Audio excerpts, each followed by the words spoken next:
Everything's fine, don't worry about it. We're sinking! The board game, not the current situation, is a wonderful bluffing and hand management game with tons going for it, but if you've run into some trouble getting its multi-phase rounds up and running with your mateys, then stick around as we learn how to teach We're Sinking.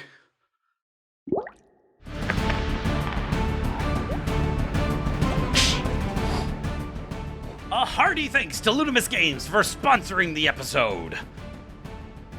Don't forget, you don't have to watch this video twice. I've got the hidden treasure of any video tutorial right here. It's a written version. This will sum up the whole process so you can just enjoy the video. Now, let's get off the island of Calyx and set sail for the game table. This game has a big old pirate ship.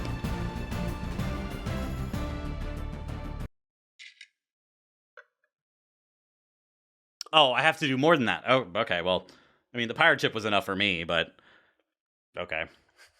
We're Sinking is a phenomenal pick for your next game night due to its fascinating nature as what I would call a semi-cooperative game. Mechanically speaking, this game rules at giving you a lot to mull over as you carefully connive and scheme your way to victory, either doing just enough to help kill the Kraken, or maybe shirk the perfect number of responsibilities so that the ship just so happens to sink with you on the singular lifeboat. This game has a really deep puzzle to solve that you can either brute force or elegantly tiptoe through, which makes for a really good time for those who enjoy some deep strategy and emergent outcomes in their board games. For a more casual audience, the big pirate ship is a great dash of table presence, and the artwork on all the cards is wonderfully executed.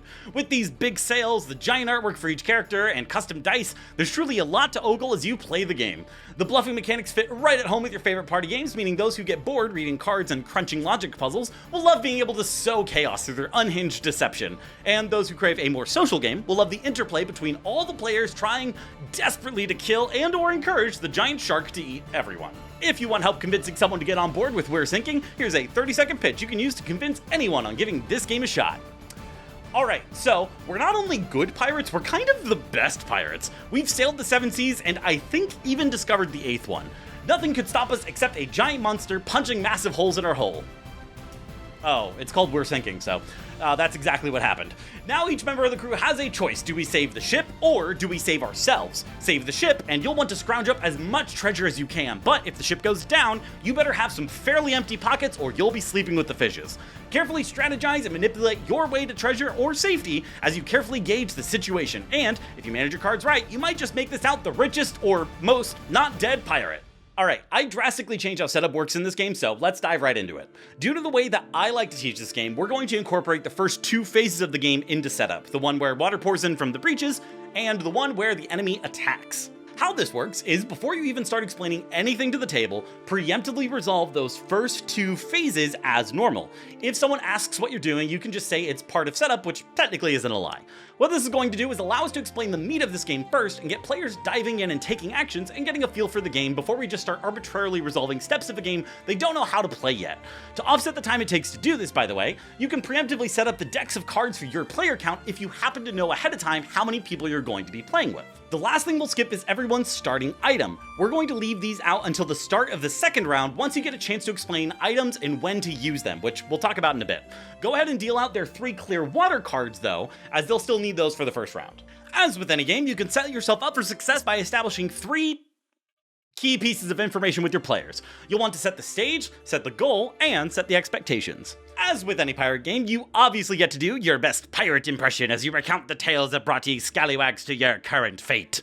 Each enemy card comes with a small monologue you can read to new players, as it sets the story and tone of the game perfectly. And the best part of any pirate board game is that you get to play pirate-themed music. Other than the obvious choices of the Pirates of the Caribbean soundtrack, which is my personal favorite, you get soundtracks to games like Sea of Thieves, and you have the best musicians of our age, the pirate metal band Ailstorm, to rock out to. This is honestly one of the most hand management games I've ever seen. You're really gonna just manage that hand. As such, players need to know that the cards in your hand are vital at the end of the game, and throughout the experience, it'll be your primary path to victory.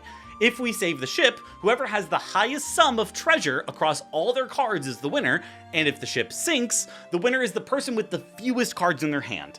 I'd make sure that people really hear that it's the fewest cards and not like the least valuable treasure or something, because I could see that making for a real salty sailor at the end of the game. We're Sinking is a game that features an old pirate trick called Lying. You will be bluffing and deceiving your mateys, and this is something that rubs some people the wrong way. It's important to know that despite hiding your intentions, this is not a hidden role game. You're not lying in the sense that you're trying to avoid getting found out, you're lying in order to serve your own purposes. It's the point of the game, and it's fun. I'd make sure everyone is on the same page that it's okay to deceive and mislead your opponents, because that's the most fun part of the game, especially when everyone's lies come together and make some shenanigans happen. Once your big three are established, it's time to raise anchor for the rest of our teach. So your first round of We're Sinking is going to be a bit of a doozy. This is one of those games where all the systems are so interconnected that it can be a smidge overwhelming to go over absolutely everything at the start. However, if you don't go over everything at the start, then players aren't going to know why they're doing what they're doing. In this game, it'll be critical to strike a balance between too much and too little information. The main way we're achieving this is through how we set up the game. We're skipping the first two phases since they only really start to make sense as you play the rest of the game. That means our teach starts by talking about the task phase. In games like this, where there's a number of actions a player can choose between on their turn, it's important to make these seem like simple choices, at least at the start. You'll want to make sure to use the words, you'll choose one of 4 actions on your turn, and then ... and go from there. This makes it more approachable to people who are used to traditional board games where the only choice you got to make on your turn was how you rolled dice. I summarize the round and the actions you can take by drawing attention to the dials, making a connection between the symbols on the dials and the symbols on each of the columns, and then making sure that everyone knows that, on their turn, they get to pick one of these 4 actions by setting their dial to that symbol. Once that's out of the way, you'll break down each action, and I just go from left to right. As I do this, I point to the icon on the board and set my dial to the correct icon, and then place it underneath each column as I talk, and you'll see why I do that in a second if you don't already know. Bucket! This lets you get some water out of our ship, keeping us from drowning, and possibly picking up some goodies in the meantime. At the beginning of a round, if there is a number of cards equal to or greater than the number shown right next to the column called the water threshold, the ship will sink down 1 level and that will eventually end the game. Fortunately, with this action, you get to draw 1 from the column and discard 1 unless you're the last to bucket out the water, in which case you get to draw 2 and discard 2. If you think your group needs a demonstration of this, how this plays out, you can put your dial first and then just have someone else put a dial down as an example, and then walk through visually how it would resolve, but they probably won't need that. Plunder! This is where you get to be greedy! Plundering pirates get to take treasure from the treasure column. However, pirates who plunder split the treasure, and if more pirates plunder than there is treasure to be plundered, the pirates who will be too busy fighting over all of it to realize that the treasure got washed overboard while they were fighting, and everyone gets nothing. Patch! Patch is the action with the most depth to it, given that it affects a lot of other systems, but we're gonna simplify it for now. The way I summarize it for now is that patching lets you fix something, and the number of hammers at the top of a card is how many pirates it takes to fix that thing. If something takes 2 hammers to fix, then 2 pirates better work together or it's not getting fixed. We'll assume players understand that more repaired cannons equals more firepower, so we'll lean on that affordance and instead just bring up the water icons on the breaches. The key thing to point out is that for every water icon that's visible, 1 more water will get added to the ship next round, potentially resulting in it sinking slightly deeper into the depths. This is, literally, what floats your boat. You might be noticing that I'd be skipping this here treasure part of the patch action, but that's because it doesn't matter yet, and it won't matter for 1 or 2 more rounds, so we can skip it. We be hoisting the sails on this teach. Yo-ho! Fire! In this action, you unsurprisingly fire the cannons. The important point to bring up here is the alternate win condition. Earlier, when setting the stage, we mentioned saving the ship. Well, now it's time to point out what we're saving the ship from. I would draw attention to the health tracker at the bottom of the babeg and mention how firing the cannon lets you roll dice that have a chance to deal 1 point of damage to whatever it is you're fighting. Odds of successfully hitting the enemy is relative to the type of cannon you're firing, with double and triple shot cannons having double and triple the odds of hitting. Alright, we're rapidly approaching the maximum rules iceberg, and I don't think we want this ship to be nicknamed the Titanic, so we need to get players doing stuff pronto. This means that we are skipping the part where we talk about how the bluffing mechanic works directly, however, we can kind of sneak that in as we start taking our first turn. Just like the Titanic, we should take our turn. We should turn. As the teacher, you'll go ahead and take your turn first. Go ahead and choose any of the actions. I recommend basically anything other than plunder because you never know which one of your friends will decide to be the anchor of the group, which is to say their dead weight that drags you down and only does the plunder action the entire game. As you do so, you'll explain that you choose the icon of the action you want to do, and then you declare which action you plan on doing by placing your dial in that column face down. I would make sure that players know that whatever their dial is set to is the action they will do, but wherever they place it is just what they say they're doing. And those two do not have to match. I usually don't lie in the first round, but feel free to do whatever you're compelled to do as the type of person you are. A good pirate is true to themselves. At this point, you'll typically start running into players who are scratching their heads and start asking why they should choose any particular option. Questions like this are great. They show that players are engaging with the game and are doing their best to play it to the best of their ability.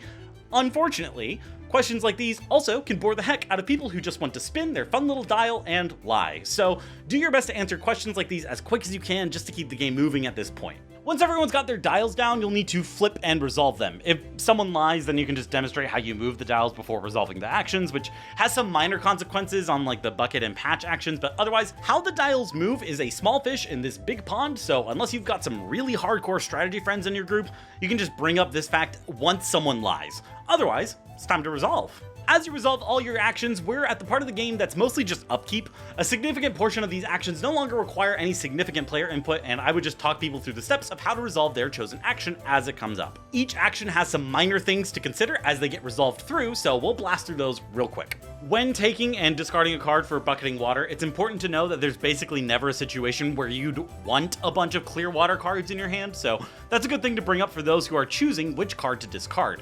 Also, make sure that you point out where the discarded cards go, and that they get discarded face down so no one knows what's in your hand at any given point. It's possible players prioritize plundering, which positively paints a precocious picture of a pilfering, impatient pirate.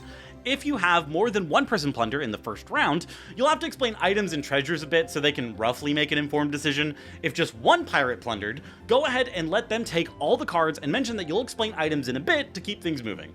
Depending on what items are present, you can more or less just give an overview of what they do or why they would want to pick any particular one. For all the players who chose to patch up the hull, the only thing that will need clarified at this point is how repairing cannons work and how players decide to work together to repair bigger breaches that require 2 pirates or more.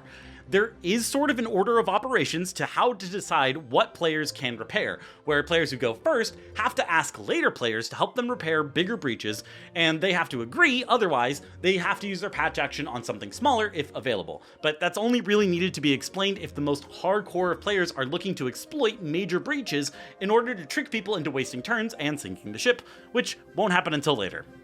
Hopefully. And finally, the cannons! It's really the most straightforward of the bunch, so there's really not much to mention here. Savvy players might have picked up on the fact that patching cannons will have them fired in the same round, and if they've got especially keen eyes, they'll have noticed that the bullets on the corner of the dice indicate the tier of the cannon. Just some fun little facts to pad out this paragraph. Moving on. Congratulations! You survived the first round of We're Sinking! You're definitely past the hardest part, so kudos to you for making it this far. Now, it's time to tackle the rest of the round. I'm pretty sure it's impossible to have less than 2 or more than 10 cards in your hand at this point, so you can skip the hand upkeep part of the round and just bring it up when someone ends a round with one of those 2 conditions for cards in their hands. Instead, you'll just pass the first mate token and skip straight to the first phase of the next turn. I have the player that I just passed the first mate token to read out the steps as I demonstrate them. The inspect phase is where you'll actually go through the process of showing how the water leaks in through the breaches. Resolve that for all the water icons visible, and you should hopefully not already be sinking, so the water threshold should not have been met. Obviously, if it is, you'll just have to go through the process of sinking, but otherwise you can move on to the threat phase. The threat phase is pretty self-explanatory, so you'll just move through the steps. I have another player roll the dice, and as they do that, I only really explain the symbols as they come up, since knowing what a symbol does, doesn't actually make it more likely to come up, so only explain things as they're necessary, just like normal. Once you've made it this far, you'll just explain that the first mate gets to pick their actions first, and you go around the table. Once you've done that, you've made your way all the way back to where you started the round earlier, so now there's just a few odds and ends to cover, starting with items. The most confusing part of items is when you get to use them. There are 4 different timings to when you get to use items, and those are after you roll the enemy dice, when you declare an action, reveal an action, and resolve an action. Here is the easiest way I've found to explain them using the starting items. Take note of what I do with the components here, as it's easily one of the best ways to help cement the explanation. Oh, hey, I found our starting items down in the cargo hold, so apologies if they're a bit wet. Each item has a specific moment when it wants to be used. At the top of every item, it'll say when you can play it, either when we roll the enemy dice, when you declare an action, when you reveal an action, and when you resolve an action. If it's one of those last 3, you'll also notice a symbol next to the word declare, reveal, or resolve. If it's one of these 4 symbols, you'll play that card when you declare, reveal, or resolve that icon. So, for example, we have the trusty carrot, which says you can play it when you reveal a path patch action. If you reveal a different action, that you cannot play it. For something like the harpoon, it can be played when you resolve a bucket action. You can't use a harpoon when patching the hole or any other action. Sometimes though, there is this compass symbol that can be played no matter what action you chose, just as long as you play it at the right time. Once you get through something along those lines, you can hand everyone their character's starting cards and optionally shuffle the other ones into the water deck like you're supposed to at the start. I honestly don't bother and just put them back in the box so I have fewer cards to fish out. As a warning, no matter how well you explain how items work, it's likely that people will still be confused as to how and when to play item cards. Just do your best to explain any items that bubble up into the plunder column and call out the small handful of items that just work passively and aren't played at all. Gems, on the other hand, are way more straightforward, just like real life. The first time a gem comes up, you'll just explain that it gives you points at the end of the game if you kill the Kraken and save the ship. It will weigh you down though if the ship sinks. Otherwise, the little number at the bottom of the card will let you know how many of that type of gem is in the deck. Other than that, there's not much more to these. So much more easier than items. When the ship sinks down a level, naturally, there are consequences. Unfortunately, there's not really a great time to bring up these consequences before they happen. If you haven't sunk a level down by round 3, that's when I give just the generalized version of what happens when the ship sinks, which is basically just that the board resets, and if there are any holes in the hull, they become permanent. Unless you've got people in your group who get really upset when they don't have absolutely perfect information the first time they play a game, you can leave it just at that, if anything, until the ship actually sinks down a level. Speaking of, let's walk you through how to cover the ship sinking procedures. If you're not the first mate when you sink down a level, just like the start of the second round, I'd have the player who currently has the token to read out the steps as you walk through them.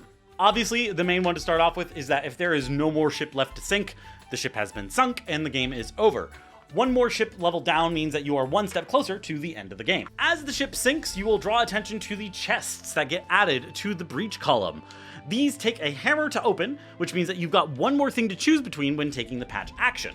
These can have all sorts of different things, including absolutely nothing. So I recommend showing off that part of the rulebook to the table that shows all the different chests that they could be.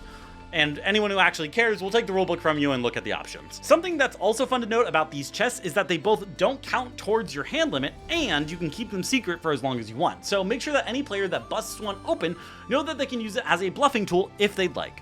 When you go to rotate the water threshold card, I'd make a big deal about saying what section of the ship just sunk and what section is currently filling up with water.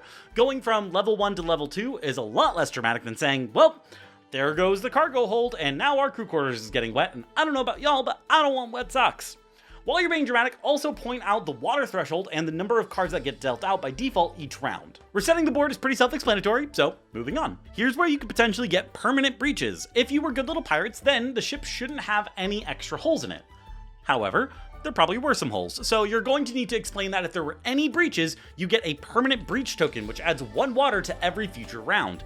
If someone seems to be going hard on beating the Kraken to keep the ship from sinking and cashing in all their tasty treasure, then this might be a good point to bring up to them sooner rather than later, since there's nothing in the game that I know of that can get rid of a permanent breach.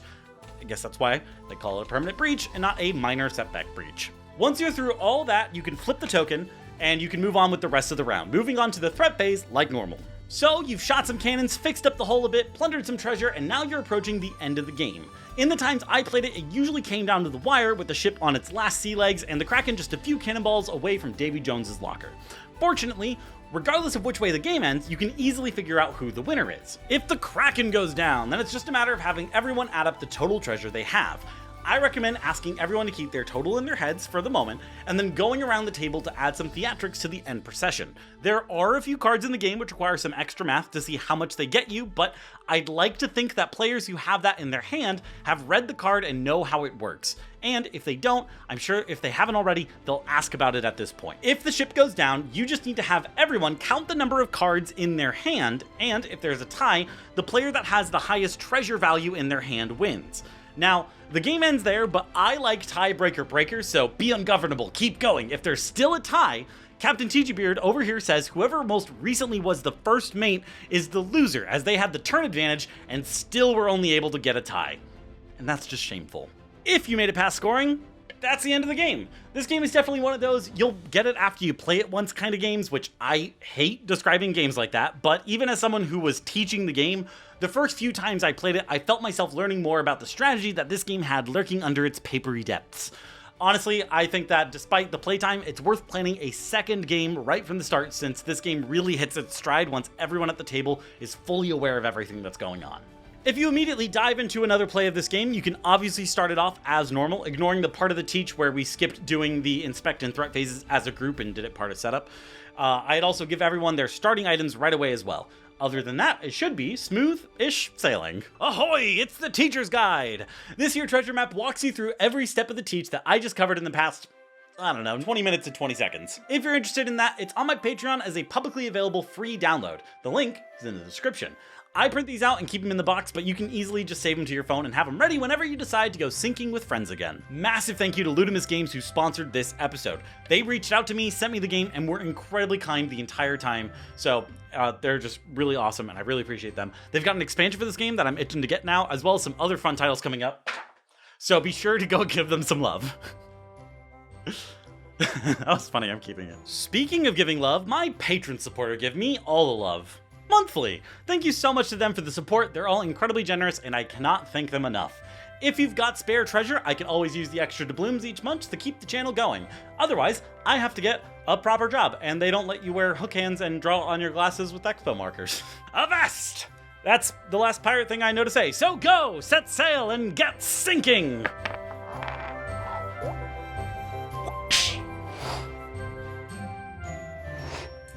So, one of the things I'm gonna have to do is I'm gonna go jump in the shower and I wanna get soaking wet. Oh god, it's cold. I did not foresee that problem. Oh no. Oh god, it's cold. Oh god, it's real cold. The amount of cold I'm not prepared for.